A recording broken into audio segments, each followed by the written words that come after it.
Now, this is beyond ridiculous. This is grievously wrong.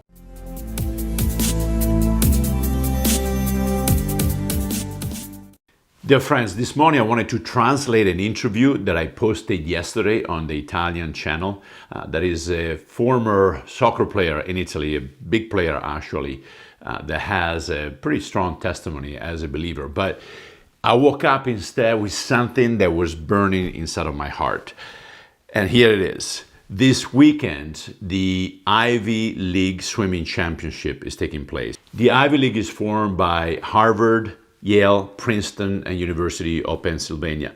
And the reason why that was on my heart is because there is this 22-year-old, fifth-year senior, Will Thomas, now Lia Thomas, who's raking it in. For those of you who are not aware, Will Thomas was actually swimming as a male in University of Penn, and a year ago decided to undergo hormone therapy so that now he can compete as a woman. And so far he set 2 records in a 200 and 500 freestyle. Those are Ivy League records. Now, this is beyond ridiculous. This is grievously wrong. If we go back in history, in 1900 at the Olympics of Paris, there was the first introduction of a woman category. And with the introduction of boxing in 2012 at the Olympics, we now have women competing in all sports. Now, this was created because we wanted to offer gender equality. Now, to avoid foul play, in 1960, what happened, we replaced the physical examination with chromosome testing. And that too was actually replaced by testosterone testing. Now, we all know that kids before puberty on the athletic level are pretty much the same. Now, once testosterone kicks in, though, it catapults the male to a completely different level. Muscle mass, bone density, heart functions, recovery rate, they change dramatically, giving them a huge advantage. I remember back in my days in the mid-70s, I was 15 years old, and all of a sudden the East German swimmer, DDR, they were competing and taking HGH, human growth hormone, along with other drugs. And you see them on the side of the pool, and those girls, they look like guys, they were gigantic. I would go by them and I felt like a wimp in comparison. And that is one of the reasons why the current rule states that if a woman takes testosterone more than twice, she's actually banned for life.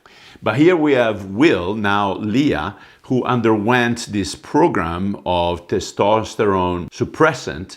And after a year, she went from 462nd position in the male division to first place position in the woman division. Now, the NCAA lets different bodies kind of govern their own internal ruling. And in this case, US Swimming decided that a person needs to undergo at least 3 years of testosterone suppressant before they can compete in a different category. However, NCAA overruled that. So now Lia is actually able to compete at the Nationals in March as a woman. But forget about suppressant for a year. This guy has been benefiting from testosterone for the past 9-10 years. And that is huge because it results in a bigger heart, bigger lungs, higher twitching fiber, higher stature. And those are all biological advantages that are now overlooked because of gender identification. So this leaves 16 other female swimmers in her, his, they team that are completely disgruntled and they cannot speak up because they've been threatened of potentially losing jobs in the future. The only people that are allowed to speak are 4 women that are in favor of this particular change. So I have one question. Where are the feminists in the midst of all of this? I mean, the woman category has been obliterated. And we're standing here to watch. I know the sacrifice that it takes to become an elite athlete, believe me.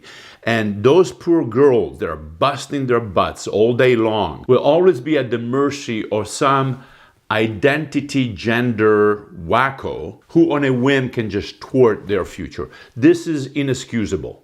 For crying out loud, if you want to accommodate that behavior, because it really is a behavior, then let's create a category of their own. Go and knock yourself out. You have your own little division. But do not crush the woman's category.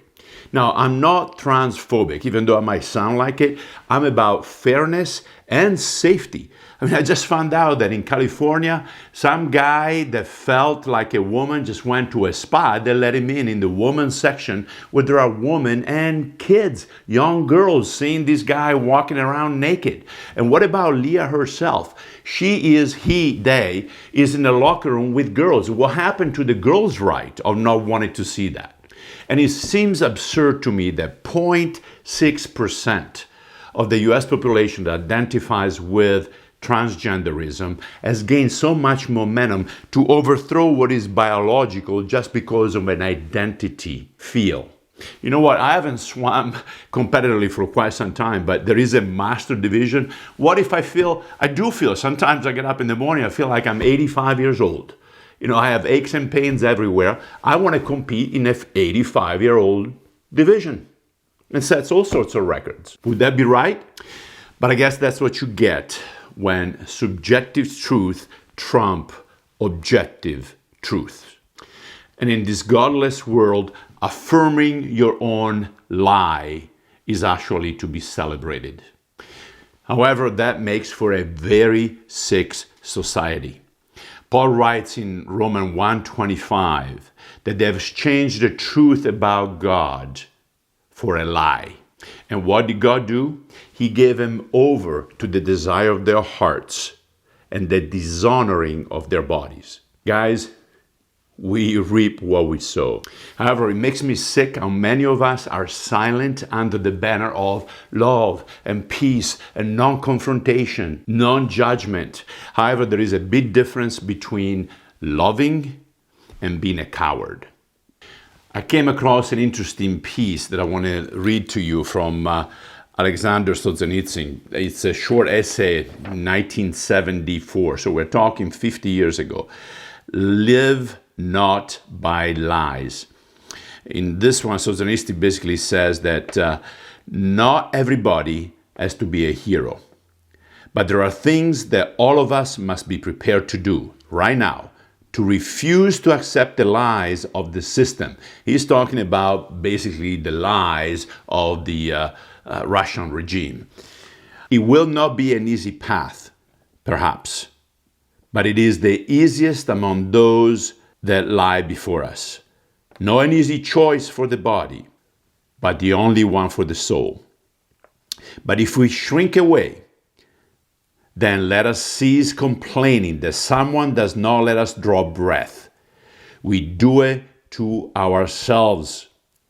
Let us then cower and anchor down while our comrades, the biologists, bring closer the day when our thoughts can be read, and we are already there. I mean, just look at Social Dilemma, right? It just explains our behavioral traits and how the internet and special programs can assess it. And our genes altered.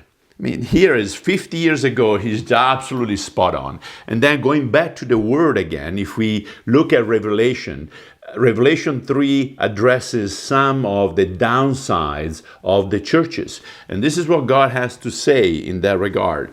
He said, he's reprimanding some of these churches. He says, I know your deeds. You have a reputation of being alive, but you are dead. How many of us are like dead fish just floating with the current? We think we're swimming, we're dead. Wake up, strengthen what remains and is about to die. Beautiful the way he puts it. You still have a remnant of something. Gain that momentum before it's too late because you're about to die. I know your deeds, this is another church, that you're neither cold nor hot. I wish you were either one or the other. So because you're lukewarm, neither hot nor cold, I'm about to spit you out of my mouth. My prayer is that God will empower us to stand firm, not to compromise, nor grow complacent. And that is my prayer for myself and for you guys. I read some other articles on parents losing actually the custody of their children because of this issue, and I think we're going to touch upon it. I don't know, maybe next time or definitely soon, because it is imperative that we stand firm on His word.